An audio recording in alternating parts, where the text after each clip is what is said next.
네, 오늘은 사도행전 시리즈 세 번째 시간 더하게 하시는 교회라는 제목으로 사도행전 2장 43절에서 47절까지 말씀을 제가 먼저 봉독하겠습니다.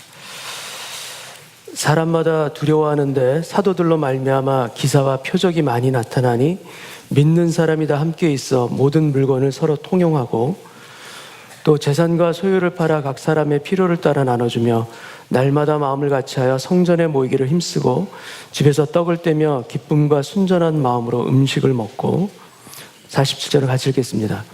하나님을 찬미하며 또 온 백성에게 칭송을 받으니 주께서 구원받는 사람을 날마다 더하게 하시니라. 아멘. 사도행전 2장의 전반부는 성령님이 임하시는 장면입니다.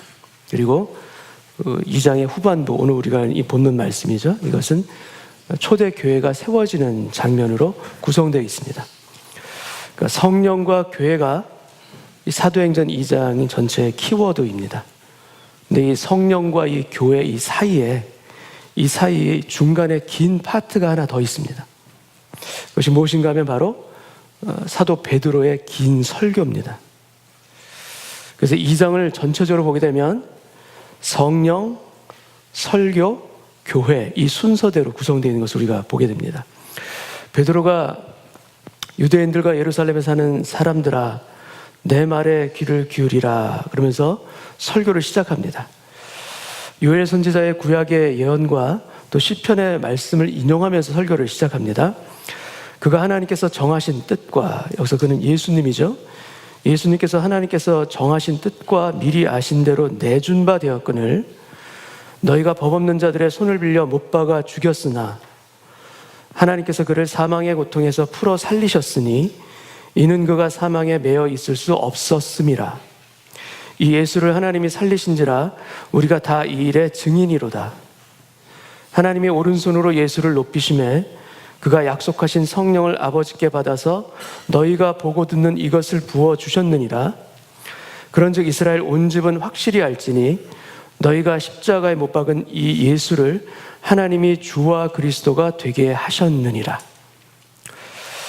베드로는 아주 거침없이 선포합니다. 너희가 십자가에 못 박은 예수. 누가 못 박았다고요? 너희가. 이 말을 들은 사람들의 반응이 사도행전 2장 37절에 나옵니다. 그들이 이 말을 듣고 마음에 찔려 베드로와 다른 사도들에게 물어 이르되 형제들아 우리가 어찌할꼬 하거늘. 베드로의 설교를 듣고 이들의 마음이 찔립니다. 영어 표현으로 cut to the heart라고 되어 있듯이 이 찔림은 pain, 고통입니다. 하나님의 말씀은 좌우에 날선 어떤 것보다 예리하여 혼과 영과 및 관절과 골수를 찔러 쪼개기까지 하며, 나를 찔러 쪼개기까지 하는 그 말씀, 그래서 내 마음의 생각과 뜻을 판단하나니 하나님의 말씀이 나를 찔러서 쪼갭니다. 권세 있는 능력 있는 말씀으로 쪼갭니다. 그리고 그 찔림 가운데 내 더러운 마음의 생각과 계획과 뜻들이 밝히 보여지게 하실 때가 많습니다. 하나님을 믿지 않는 사람들의 불행은 하나님의 마음을 치셔도요 그 마음에 찔림이 없는데 그 불행이 있습니다. 그러나 여러분, 우리 믿는 우리들은 하나님께서 마음을 찌르실 때 심각하게 생각하지 않았던 일들이 그렇지 않구나, 이것이 참으로 심각한 일이구나라는 것을 새롭게 깨닫게 됩니다.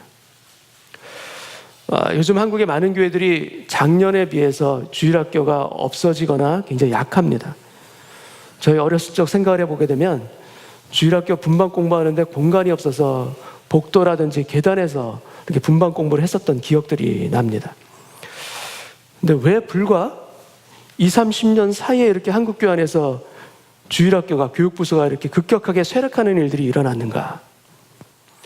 신앙교육이 중요하다는 것을 우리가 누구나 다 압니다. 교회 다니는 분들은 다 그걸 인지하고 있습니다. 그러나 신앙교육보다도 더 급한 것들이 있어요. 신앙교육보다도 더 중요하다고 여겨지는 그런 문제들이 있어요. 특히 한국에서는 아이들의 자녀들의 성적과 내신이 아주 급한 발등에 불이고요. 그리고 무엇보다도 대학이 일단 중요한 것 아니겠습니까? 그래서 대학부터 먼저, 그리고 신앙은 좀 천천히, 이런 경향이 큽니다. 한국 부모 중에 자녀의 학업에 관심을 쏟지 않는 부모가 누가 있겠습니까? 다 관심을 쏟습니다. 어떤 한 집사님이 기도하다가 기도 중에 그 집사님의 마음을 치셨습니다. 그래서 어떤 마음을 주셨냐면, 내 아이, 내 품을 떠나서 멀리 동부로 또는 미국으로 공부하게 되면 그 아이가 교회 다닐 확신이 너는 있니? 내 품을 떠나서 혼자서 신앙을 지킬 수 있는 그 확신이 너한테는 있니? 그리고 그것보다도 더 무서운 것은 무엇인가 하면, 만일 내 아이가 지금 죽으면 그 아이가 천국에 갈 수 있는 확신이 너는 있니? 정신이 번쩍 드신 거예요. 각성이 일어난 겁니다. 도대체 무엇이 중요한 것인지, 무엇이 진정 중요한 것인지 잠시 놓쳤구나 깨달은 거예요. 그럼 말씀은 우리에게 찔림을 줍니다. 사랑하는 여러분, 하나님의 말씀 앞에 여러분은 찔림이 있으십니까? 아니면 별 느낌이 없으십니까? 다시 한번 여쭙겠습니다. 사랑하는 여러분, 하나님의 말씀 앞에 여러분은 마음에 찔림이 있으십니까?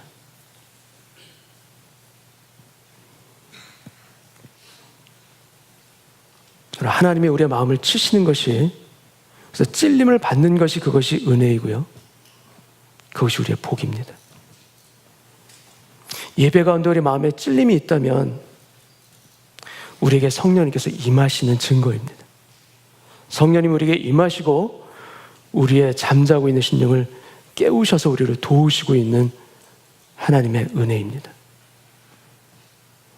베드로의 설교 앞에 이스라엘 백성들은 우리가 어찌할꼬,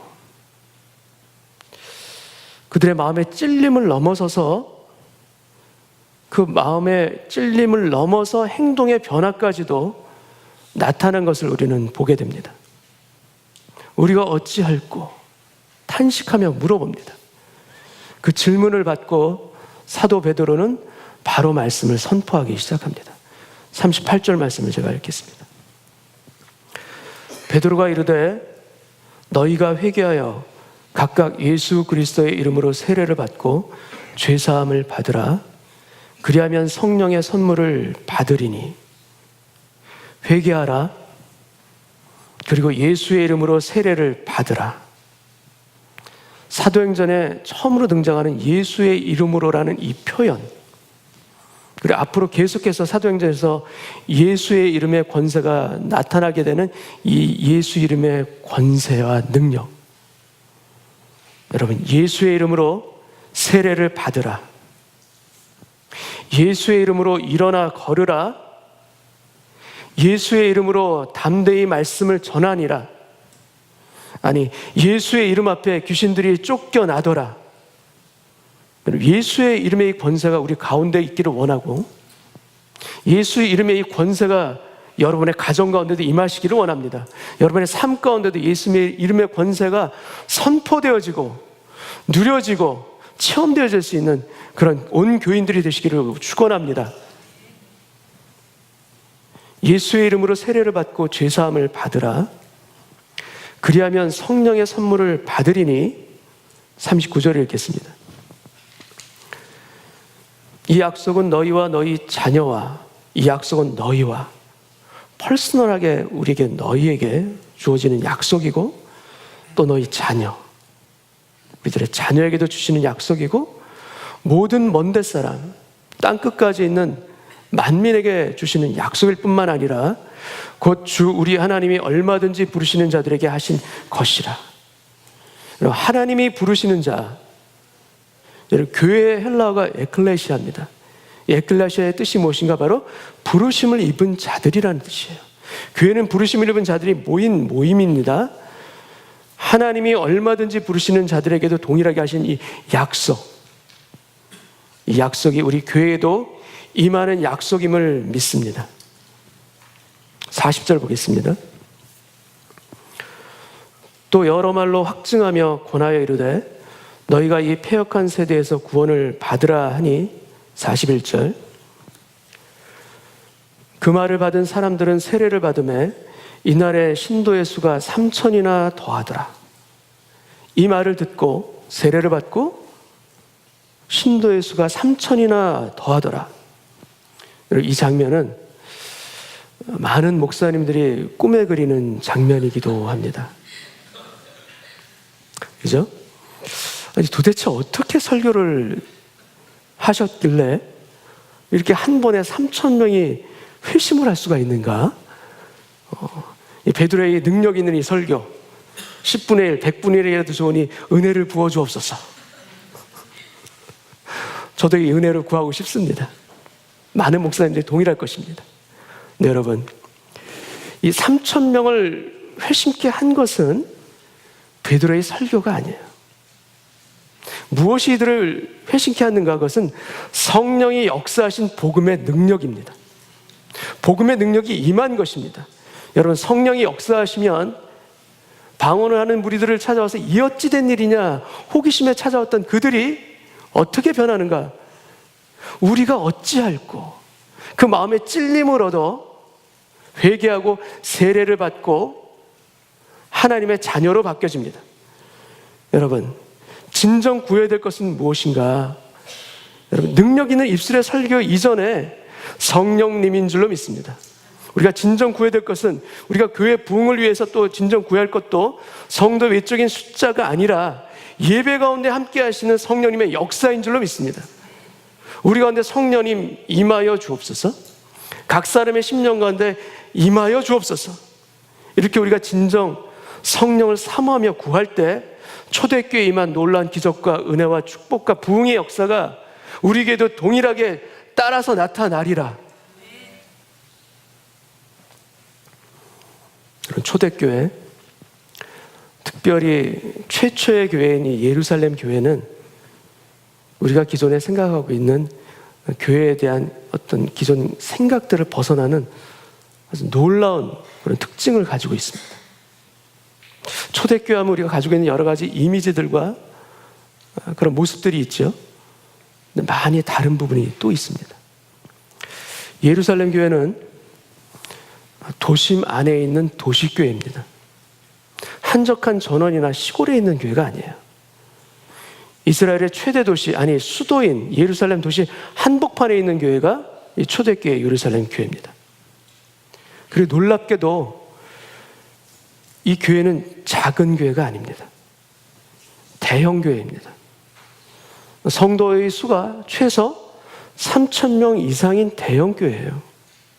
성경에서, 신약에서 보통 사람의 숫자를 얘기할 때 관행대로 하면 여자는 세지 않고 보통 남자들만 계수합니다. 그렇다면 이 3,000명이 가족을 포함하면 도대체 몇 명이겠습니까? 초대교회는 가족을 포함하면 최소 10,000명이 넘는 교회예요. 사도행전 저희가 2장을 보고 있죠. 4장을 보게 되면 말씀을 들은 사람들 중에 믿는 자가 많으니 남자의 수가 약 5,000이나 되더라. 이런 장면이 나옵니다. 여러분, 사도행전 2장에 3,000명입니다. 4장에 또 몇 천 명이요? 5,000명이에요. 합치면 몇 천입니까? 8,000명이죠.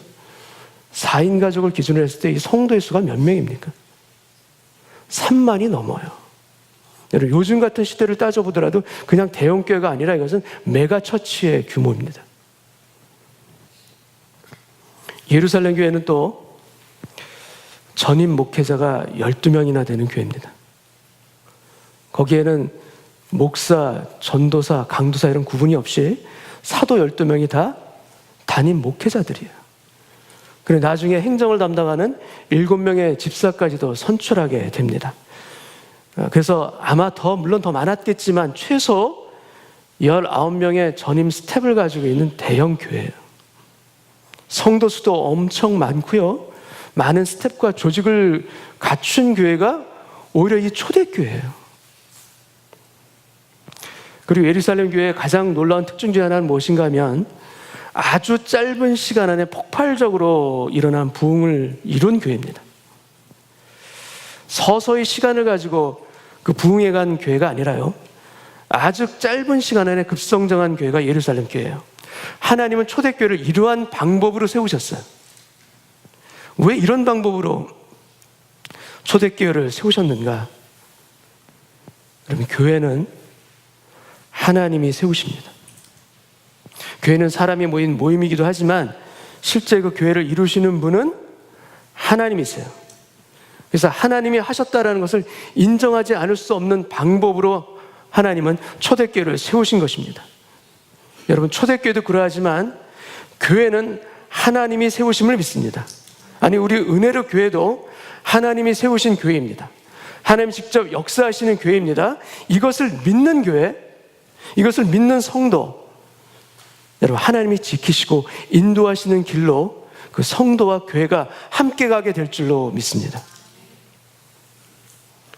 교회가 갑작스럽게 커지다 보면 많은 시행착오가 일어납니다. 그리고 해결해야 될 많은 문제들도 나타나기 마련입니다. 그런데 예루살렘 교회는 지금 현대교회에서도 가장 닮고 싶어하는 그런 모델이 되는 교회입니다. 물론 문제가 없는 교회는 없습니다. 예루살렘 교회도 완벽한 교회, 퍼펙트한 교회는 물론 아닙니다. 그러나 이 예루살렘 교회는 시작부터 다릅니다. 시작부터 다른 교회. 예루살렘 교회가 어떠한 교회인지 사도행전 2장 42절 말씀을 통해서 한번 보겠습니다. 그들이 사도의 가르침을 받아 서로 교제하고 떡을 떼며 오로지 기도하기를 힘쓰니라. 사도의 가르침을 받고요, 서로 교제하고요, 떡을 떼며 오로지 기도하기를 힘쓰는 교회입니다. 예루살렘 교회는 오순절의 기적을 체험한 교회입니다. 그래서 사도들의 놀라운 기적과 표적들이 많이 나타난 교회입니다. 그리고 이러한 교회가 가지게 되는 일반적인 특징이 무엇인가 하면 바로 기도와 치유, 그다음에 은사와 체험이 강조되는 것이 이러한 교회들의 특징입니다. 아니, 그럴 수밖에 없습니다. 왜냐하면 기도하면 역사가 일어나니까, 기도하면 이적이 일어나니까, 체험들이 일어나니까 그럴 수밖에 없는 것입니다. 그런데 이 초대교회가 가장 먼저 첫 번째로 힘쓴 것이 무엇인가? 그것은 바로 사도의 가르침을 받는 겁니다. 말씀을 배우는 겁니다. 성령의 영감으로 기록된 이 사도의 가르침, 그것을 배우는 거예요. 여러분, 성령의 영감으로 기록된 이 사도의 가르침이 무엇입니까? 바로 우리가 보고 있는 신약 성경입니다. 다른 어떤 것보다도 가장 먼저 힘쓴 것이 무엇인가? 말씀을 배우는 것이었다는 이 사실이 우리에게 참 많은 도전이 됩니다. 우리 교회도 말씀을 더욱 알고자 힘쓰는 그런 영적인 무브먼트와 그런 모임들이 더 많아져야겠다. 더 활성화되어야겠다.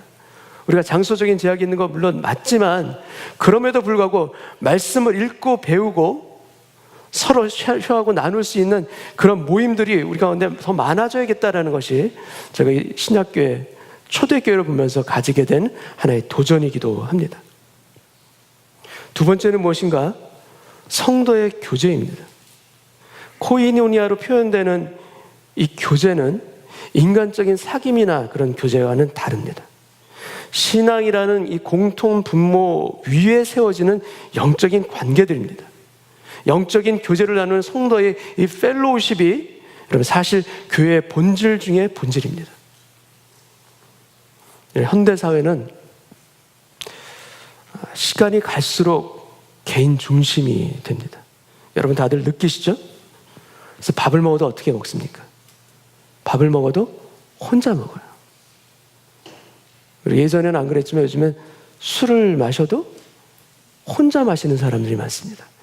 이 혼자 밥 먹는 걸 뭐라고 합니까? 혼밥이라 그러죠? 혼자 술 먹는 것을 혼술. 전 처음에 이게 무슨 소리인지 몰랐어요. 근데 이런 제목의 무슨 TV 프로그램도 있더라고요. 여러분, 이게 왜 그런가? 인간관계에 지쳤기 때문에 그래요. 인간관계가 벅찬 거예요. 그래서 관계 맺는 게 어려운 거예요. 그래서 이러한 세대를 관계 권태기를 겪는 세대다 해서 관계 권태기, 그래서 관태기라고 합니다. 관태기를 걷는 그런 세대다 얘기합니다. 영화도 혼자 봅니다. 혼자 보는 영화를 뭐라는지 아시죠? 혼영이라고 합니다. 무슨 재미인지 모르지만 혼자 봐요. 이 혼자라는 것이 예전에 어떤 궁상맞은 그런 처량함들이 아니에요. 요즘 세대에서는 혼자라는 것이, 혼자라는 단어에서 외로움 대신, 외로움이 아니라 편안함을 느낍니다. 그래서 외로움을 버리고 편안함을 추구하다. 이게 바로 요즘의 세태입니다. 근데 문제는 이러한 이 세상의 개인 중심적인 이러한 문화가 교회 안으로도 들어오고 있다는 사실이에요. 교회 안으로도 스며듭니다. 그래서 신앙은 혼자 예배드리는 것으로 여러분 세워지는 것 절대로 아닙니다. 같이 세워져 가는 것이 우리 신앙이고 성도입니다. 그래서 인터넷 설교가 절대로 교회가 될 수 없는 이유가 거기에 또 있습니다. 관계에 어려움이 있지만 그 관계에 어려움이 있어도 펠로우십 안으로 들어가는 것이 성도이고요. 그 펠로우십 안에 울타리를 가지고 있는 것이 바로 교회입니다. 46절 말씀을 제가 읽겠습니다.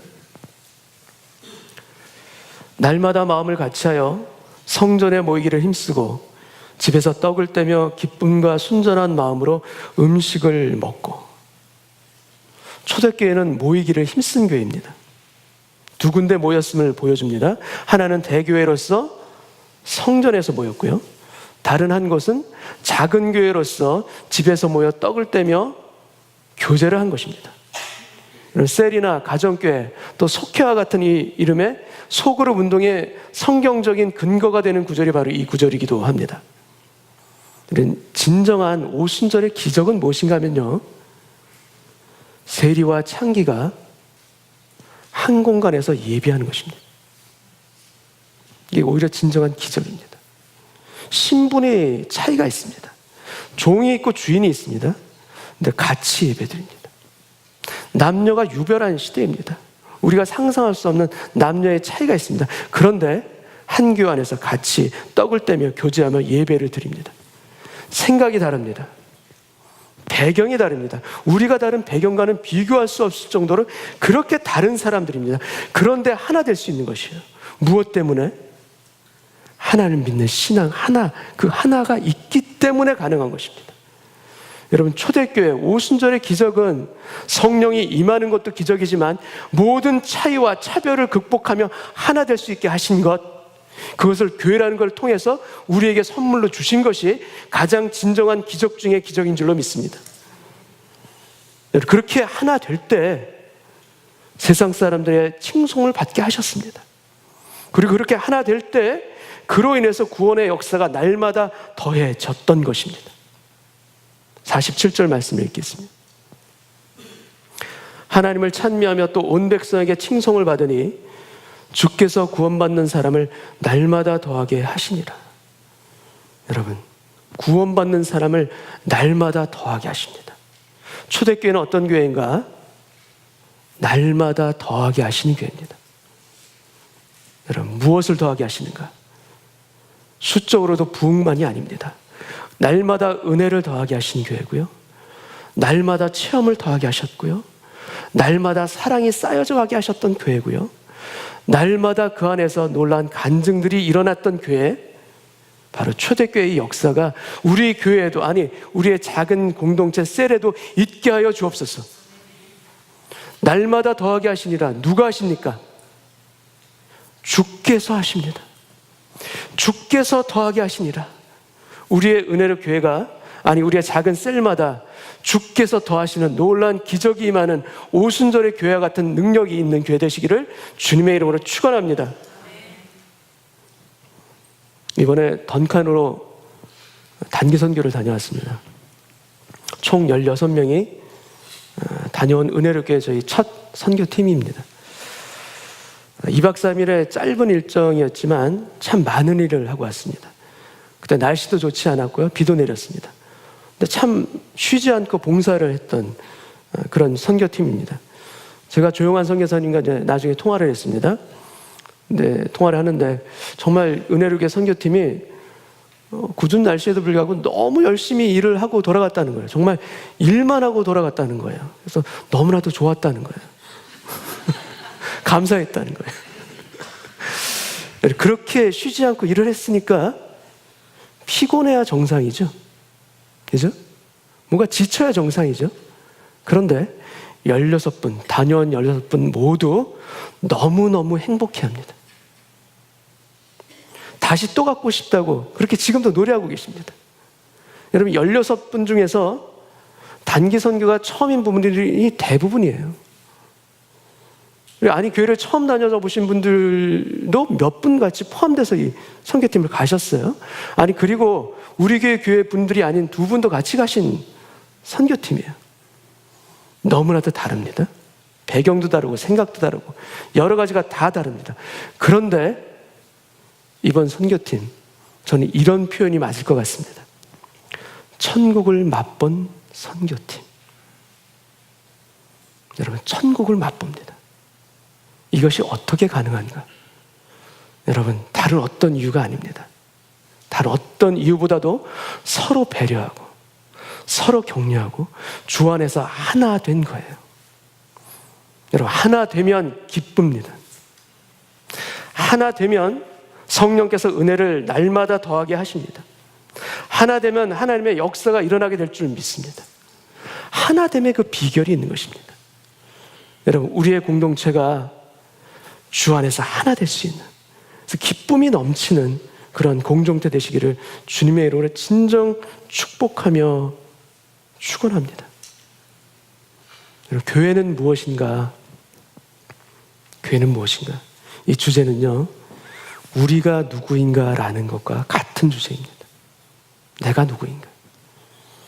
교회는 장소가 아니라 주의 이름으로 모인 성도들의 모임입니다. 그래서 성도인 우리가 곧 교회입니다. 그리고 내가 주님을 모신 거룩한 성전입니다. 그래서 내가 온전하게 세워지는 일이 여러분 교회를 세우는 일과 연결이 됩니다. 그리고 아름다운 교회, 은혜로운 교회를 세우는 그 일은 교회 이전에 바로 나를 세우는 일이기도 합니다. 내가 은혜로운 공동체를 세우는 일은 무엇인가? 바로 내 자신을 주님 앞에 그렇게 온전하게 아름답게 열매가 풍성하게 세우는 그 일과도 같은 일인 것을 우리가 믿기를 원합니다. 사도행전 2장에 나오는 이 초대교회의 모습을 통해 온전한 교회, 그래서 성령 충만한 교회가 우리에게도 마음에 새겨지기를 원합니다.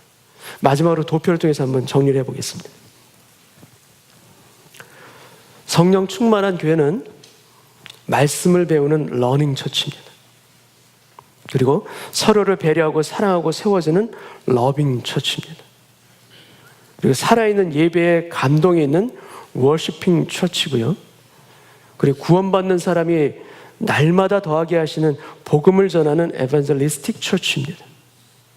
여러분, 이 네 가지 교회의 이 모습이 우리 교회에도 있기를 원합니다.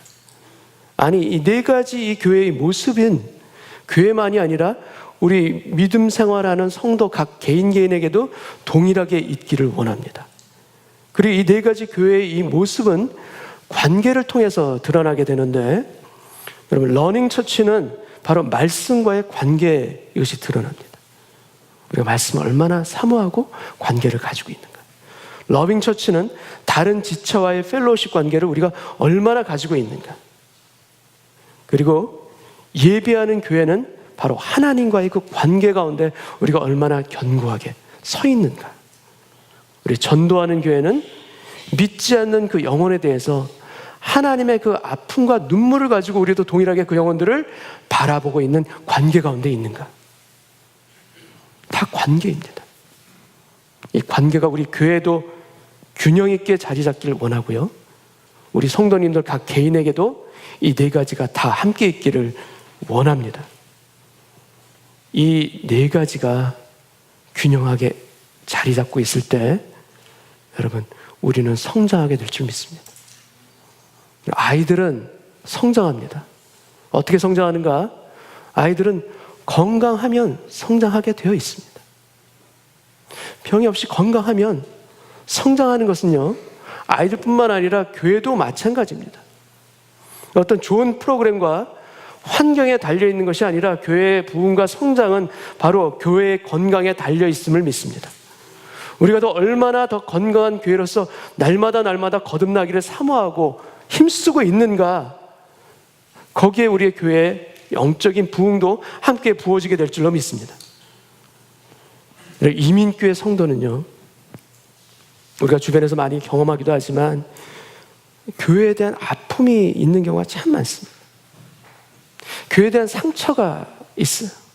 왜 교회가 이렇게 되어야 하는가라는 안타까운 마음들이 있습니다. 여러분, 그런데 이런 교회에 대한 아픔이 오히려 하나님께서 우리에게 교회에 대한 새로운 사명으로 바뀌게 하시는 은혜 있기를 원합니다. 교회에 대한 아픔이 있어요. 상처가 있어요. 그래서 그 아픔이 있기 때문에 오히려 더 교회로 해서 더 간절하게 기도하기를 원합니다. 그 안타까움이 있기 때문에 교회로 해서 더 무릎 꿇을 수 있는 저희들 되기를 원합니다. 아니, 나부터 먼저 거룩한 주님의 성전으로, 나부터 먼저 온전한 교인으로 설 수 있는 그 마음의 헌신과 결단이 우리 가운데 있기를 원합니다. 그래서 교회를 비판하기 이전에 하나님이여, 천국 같은 교회를 세워주시기를 원합니다. 그리고 그 일 가운데 저도 쓰임받게 하여 주옵소서. 그 일 가운데 저도 희생하고 헌신할 수 있는 그 자리에 저를 세워주옵소서. 이러한 기도가 있기를 원합니다. 여러분, 천국 같은 교회, 이 꿈을 위해서 저를 사용하여 주옵소서. 기도할 수 있는 우리 모든 성도님들 되시기를 주님의 이름으로 축원합니다. 같이 한번 기도하겠습니다. 아버지 하나님, 말씀 앞에 찔려 하는 것, 그것이 아프지 않고 오히려 감사함이 나오게 하시니 너무나 감사합니다. 마음의 찔림을 통하여서 오히려 저를 치유하실 줄 믿습니다. 치유하시고 온전케 하시기 위한 찔림을 믿고 받아들이는 저희들 되게 하여 주옵소서. 주님, 말씀을 더 사모하는 자리에 나가지 못했음을 회개합니다. 성도들을 사랑하는 교제의 풍성함을 누리지 못했음을 또 주님 앞에 고백합니다. 예배의 감격 가운데 뜨겁게 주님을 찬양하는 그 자리에 늘 있고 싶습니다. 그리고 주님이 찾으시는 그 한 영혼을 향한 주님의 눈물을 담은 중보의 기도의 자리에 제가 서 있어야 되는데 그렇지 못했음을 주님 앞에 솔직히 고백하며 회개합니다. 주님, 마음의 찔림을 가지고 기도할 때 저를 온전케 하시는, 아니 저를 주님의 거룩한 성전으로 세워가시는 주님의 은혜가 이미 임하고 있음을 믿습니다. 주여, 사용하여 주옵시고 우리 교회 위에, 우리의 작은 공동체 위에 그 은혜를 부어 주옵소서. 교회를 세우는 것이 오히려 내게 주신 큰 축복임을 믿게 하여 주옵시고, 이민교회에서 받았던 상처가 있다면, 그 아픔이 있다면 그것이 오히려 주님이 내게 주시는 거룩한 사명이 되게 하여 주옵소서. 오히려 그 아픔 때문에 더 기도하겠나이다. 오히려 더 그 상처가 있었기 때문에 더 주님의 온전한 교회를 꿈꾸고 힘쓰겠나이다. 이런 마음의 변화가 있는 오늘 예배되게 하여 주셔서 주님의 온전함을 함께 이루어나가는 교회로서 서는 모든 성도님들 될 수 있도록 주여 은혜 위에 은혜를 더하여 주옵소서. 거룩한 주님의 말씀을 믿고 따르고자 할 때 우리에게 힘주셔서 감당할 수 있게 하시는 예수 그리스도의 이름으로 기도하옵나이다. 아멘.